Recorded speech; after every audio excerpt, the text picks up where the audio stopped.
फिर अगली वीडियो हम लोग फिर एक सवाल देखेंगे।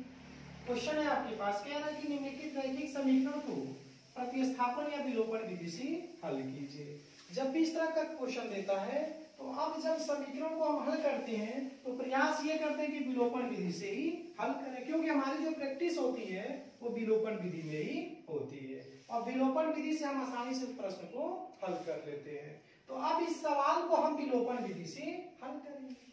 जब इसको विलोपन विधि से हल करेंगे तो सवाल है आपके पास x प्लस वाई बटे एक्स वाई इक्वल टू 2 और दूसरा समीकरण है आपका x माइनस वाई बटे एक्स वाई इक्वल टू 6। सबसे पहले इस समीकरण को थोड़ा सा इसके फॉर्म को चेंज करेंगे। अब इसके फॉर्म को चेंज कैसे करेंगे, तो जब x y एक साथ आएगा इसका मतलब आप उस समीकरण को हल नहीं कर पाएंगे, क्योंकि विलोपन विधि से अगर आपको करना है तो कहीं ना कहीं x और y वाला जो पद होना चाहिए वो सेपरेट होना चाहिए। अगर x और y वाला पद सेपरेट है तब जाकर के आप उसको एलिमिनेट कर सकते हैं। तो यहाँ पे x और y वाला पद जो है वो एक साथ आया है, तो x y एक साथ न आए इसके लिए हम क्या करेंगे, इसको लिख सकते हैं इस समीकरण को x बटे एक्स वाई प्लस y बटे एक्स वाई और इक्वल टू हो जाएगा आपका 2। अब ऐसा कर देने से x से x कटेगा तो बचेगा आपका 1 बटे y प्लस y से y कटेगा तो बचेगा 1 बटे x और इक्वल टू हो जाएगा 2। ये हो गया आपका इक्वेशन नंबर 1, यानी कि x और y को आपने सेपरेट कर लिया, अलग अलग कर लिया। सेम टू सेम इस सवाल के लिए भी वैसे ही करेंगे। इसको भी लिख सकते हैं x बटे एक्स वाई और माइनस वाई बटे एक्स वाई और इक्वल टू हो जाएगा आपका 6। फिर यही भी x से x कटेगा 1 बटे y बचेगा माइनस y से y कटेगा 1 बटे x बचेगा और ये हो जाएगा 6। Question number 2। यहाँ भी आपने x y को सेपरेट कर लिया। जब सेपरेट कर लिया तो क्या देख रहे हैं, अब जब हम विलोपन विधि से हल करेंगे तो मैंने आपको वीडियो में सिखाया था कि विलोपन विधि से हल करने के लिए आप गुणांकों को समान बनाते हैं।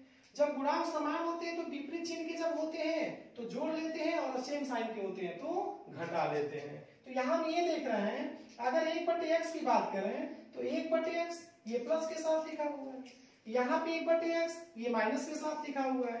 अगर इन दोनों समीकरण को जोड़ दें तो दोनों में से x क्या हो जाएगा, एलिमिनेट हो जाएगा। ये हो जाएगा समीकरण 1 धन 2 से। तो जब 1 में 2 को जोड़ेंगे तो 1 बटे एक्स प्लस के साथ 1 बटे एक्स माइनस के साथ कट जाएगा और 1 बटे वाई में आपका धन हो जाएगा 1 बटे वाई और जब इधर जोड़ेंगे राइट हैंड साइड में तो 2 धन हो जाएगा आपका 6, 2 प्लस 6 हो जाएगा। अब यहाँ क्या देख रहे हैं, दोनों का हर समान 1 बटे के नीचे करेंगे और 1 में को क्या करेंगे, जोड़ लेंगे बराबर 2 में 4 जो 6 जोड़ेंगे तो 8 हो जाएगा, 1 और 1 2 हो जाएगा, यानी 2 बटे वाई इक्वल टू हो जाएगा आपका 1। वाई को यहाँ भेज देते हैं, 8 को इसकी जगह भेज देते हैं तो 2 बटे 8 इक्वल टू हो जाएगा आपका वाई। अब ये 2 से 8 आपका कट जाएगा 1 बटे 4 बार में, तो 1 बटे 4 बराबर हो जाएगा वाई। तो y का मान आ गया आपका 1 बटे 4। जब y का मान 1 बटे 4 आ गया तो इस मान को आप दोनों में से किसी भी समीकरण में रख सकते हैं, आप स्वतंत्र हैं। तो हम क्या करें, समीकरण 1 में रख देते हैं। तो समीकरण 1 में y का मान रखने पर तो जब रखेंगे यहां से हो जाएगा 1 बटे वाई, तो 1 बटे वाई जो है 1 बटे वाई और वाई का मान आपने निकाला 1/4 प्लस हो जाएगा 1 बटे एक्स और इक्वल टू हो जाएगा आपका 2। ये 4 ऊपर चला जाएगा तो 4 प्लस 1/x इक्वल टू हो जाएगा आपका 2।